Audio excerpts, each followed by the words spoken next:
জাহান্নামীদেরকে জাহান্নামে নিক্ষেপ করার পর তারা আল্লাহর কাছে 3টি জিনিস চাইবে। 1 নাম্বার, জাহান্নামীরা বলবে, হে আল্লাহ, আমাকে এত কষ্ট না দিয়ে আমার মৃত্যু দিয়ে দাও।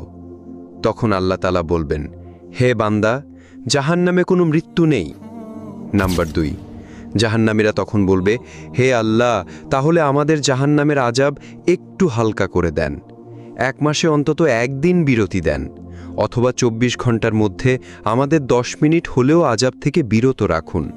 হে আমাদের রব, আমরা আর পারছি না জাহান্নামের কষ্ট সহ্য করতে। তখন আল্লাহ তাআলা বলবেন, 1 সেকেন্ডের জন্য জাহান্নামের আযাব কমানো হবে না।